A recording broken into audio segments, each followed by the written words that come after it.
Welcome, friends, to another episode of Covera Insights, where we speak to industry experts on how to manage your portfolio, how to manage your wealth better. Today, we have S. Naren from ICICI Prudential AMC. He doesn't need any introduction, but I'll just say a few lines about him. He's the Chief Investment Officer at ICICI Prudential AMC. Naren has a rich experience of 30 years in almost all spectrum of financial services industry. Investment banking, fund management, research, stockbroking, you think about it, he's done it all. Naren joined ICICI in 2004 as a fund manager, managed the now very famous value fund for the longest time, and continues to manage some of the flagship schemes of ICICI Prudential Mutual Fund.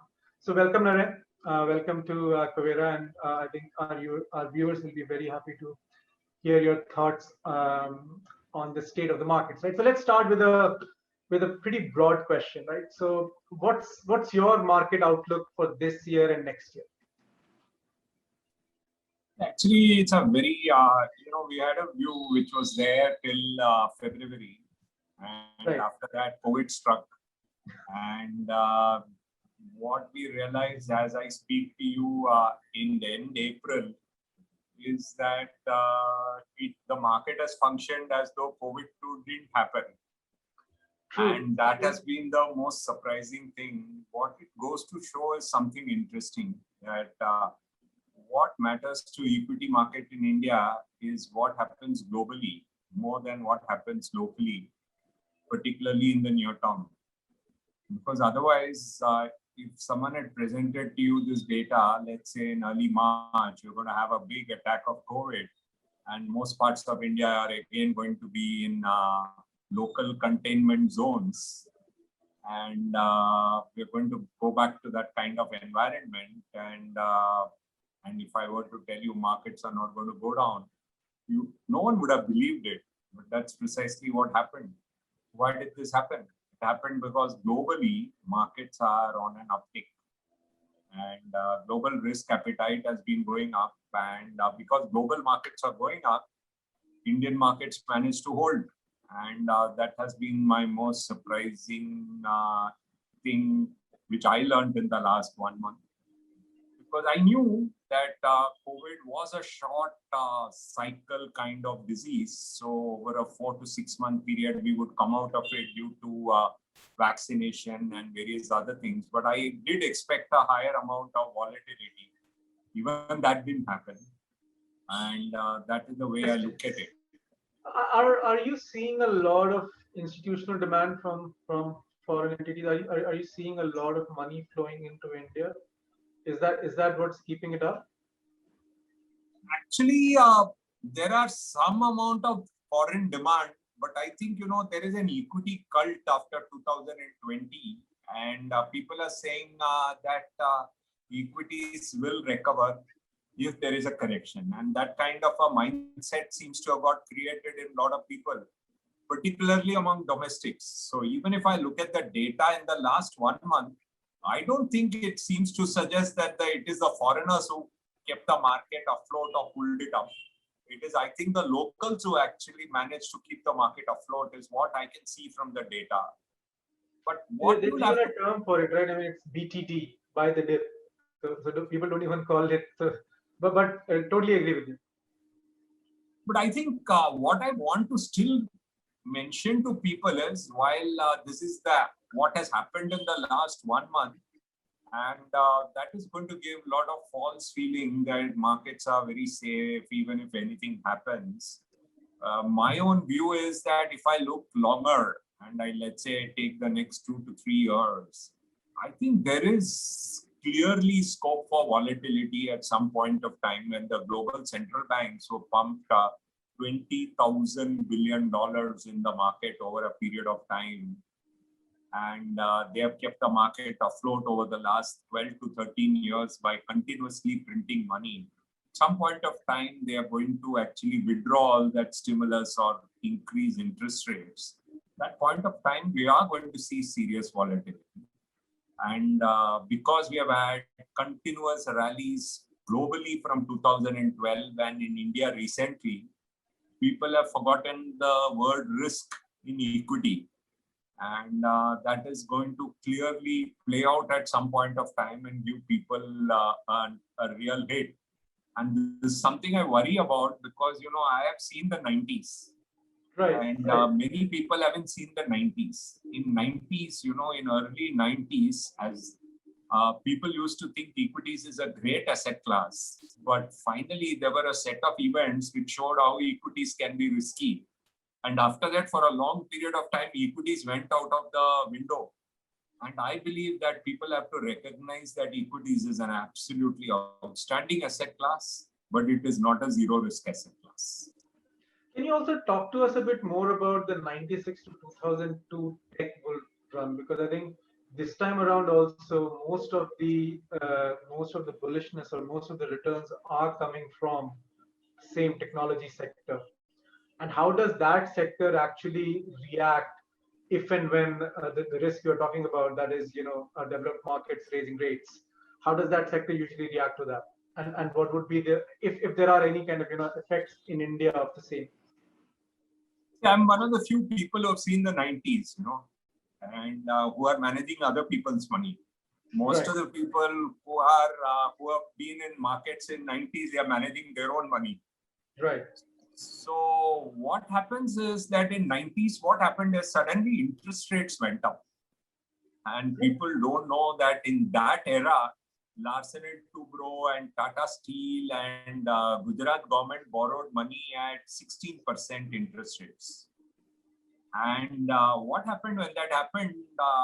When interest rates went up to 16%, equity markets crashed. Today, you don't need even 16%. If global interest rates go to 3-4%, you will see a fairly big problem. So I believe that, what I learned from the 90s is a big increase in interest rates can cause big problems to equity markets. And that was my learning. And how do you handle it? By actually ensuring that you have money in all asset classes. You don't say, I'll put all my money in equities. Because many of us, including me in 90s, thought that equities is a great asset class and we should have 100% of our money only in equities because it was the asset class which was making us rich every day. But right. It is not something you should do. You should have money in all asset classes, and sometimes debt has a superb role to play. And anyone who invested in debt in 95, 96 and 98, when interest rates start 16, 17%, the kind of returns people made in debt was just outstanding. It is like in 1980, people who made money when Walker took interest rates very, very high in US, they also made very, very high in returns. So you will have to have money in all asset classes. Even though one asset class gives you all the return and you get this false ceiling now that because interest rates are zero in US and other parts of the world, other asset classes are not needed, you still need to keep money in other asset classes because that helps you. That's what it looked to. If I can just articulate it slightly differently, equity is a great asset class and long-term wealth builder through equity funds or however you're investing in the markets. But the risk in equity is that when the correction happens, you may not be able to hold the asset class for longer.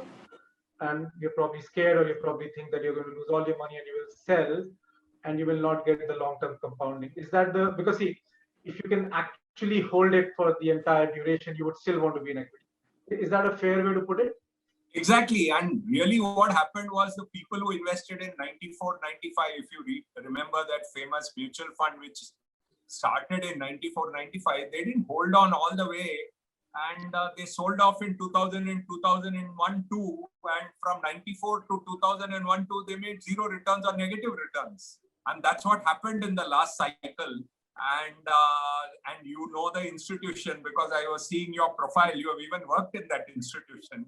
Right. So what I'm seeing is that is the challenge. You should have money, and when the market bottoms out at some point of time, if you have the money to invest, like Warren Buffett had in 2008 to invest in Goldman preference shares and GE preference shares, if you're able to do those kind of things, you actually make huge money. This is what I learned. Fair enough. So, I mean, given that the expectation is that rates are going to go up, no one knows when, but at least the expectation is next 2 to 3 years are going to be very critical, because how long can they keep the rates low? Um, so, which sectors in India do you think will outperform or underperform? Just at a very broad sector level. Who is it good for, and who will this be bad for? See, what we thought was, you had a long period of quality stocks outperforming, which Fair happened enough. all the way from 2008 to March 2020. Yeah. That led to, let's say, many of the consumer stocks going to very high levels. So way back in 2019, we recognized this, and from 18-19, we bet on a set of value stocks, which included metal stocks, oil and gas stocks, some of the power utilities, some of the small and mid caps. Some of these sectors have actually delivered very good returns, some of them have not. But we still believe it is that basket which actually has a lot of scope, because finally what has happened is no one has put up a steel plant after 2008 in general, except the existing players. No one is putting up, no one is putting up any oil exploration. No one is working on. Everyone is only in these newfangled areas. So, there's a lot of scope in all the old areas where no investment is happening. And that's why we think areas like power utilities or oil and gas, sectors which people have now discarded, they can also deliver returns. In that set, actually, metals have already delivered returns in the last 1 year. But many other sectors in that, in all those old fangled areas are yet to deliver. I would say financials haven't yet fully delivered, notwithstanding the recent rallies. But I would say there are many such things which one can invest in at this point. But you would focus more on real economy, real assets, and less on the growth-driven quality company. I mean, they call them quality, but I think the underlying factor is more like growth investing, at least from what we see in a factor analysis. Yes, exactly. You know how Tesla is valued in US, and it's easier for me to talk about compliance from a compliance standpoint on a US stock. You know how Tesla is valued, and you know how US stocks are valued in some cases. They are all valued as ultimate growth stocks. So because interest rates are zero, you are willing to pay for 2030 earnings. If interest rates at some point of time go up, you have to pay for near-term earnings. And that is what many of these stocks have. No, so you picked up Tesla, so I'll kind of just add to it very, very small story. So we actually do US investing as well, in partnership with another startup called Vested, and it's available on our platform. So we started in October, and we did this analysis because it seems like, or at least the perception is that it's very easy to make money in some of these growth stocks, quality stocks, whatever you want to call them, but they are hyper volatile. So from October of last year, I think the study went till, I think, mid-March or something of this year. Tesla probably rallied about, I don't know, 50, 60%, something in that range. But the average investor on our platform who was actually investing in or punting in or speculating on Tesla, the average return was only 8%. So it's not. I mean, I know your contention is that we will see a lot more volatility, but I think we have also seen a lot more volatility in some of these sectors already. I think when we look at value versus growth, and I think we look at it from that lens, sometime in the fourth quarter of last year, we saw a very clear inflection point. Where it almost, because like you rightly said, I mean, the chart is just unbelievable, right? The value outperformed, and then you have this 10-year period starting around 2009, 2010, when that is when the printing presses started, where growth has this tremendous rally over value. And I mean, it's again hard to say when these things actually turn. In hindsight, a lot of these things are easy. but yeah, last quarter. So a lot of the data we see kind of actually is along the same lines. Value should continue to do well, and I think sectors which are cyclical to inflation. So which is why I said any real asset, inflation goes up, cost of real goods go up, they should continue to do well. So great. Just one last question, on the macroeconomics. How does gold then fit into this picture? Should Indians continue to hold gold? Will it help your portfolio? Will it hurt your portfolio? Do you think of it more as a real asset here, or do you think more of it as a hedge against an equity crash? I also studied in IITs in 80s. Most of my IIT classmates in 80s are all in US.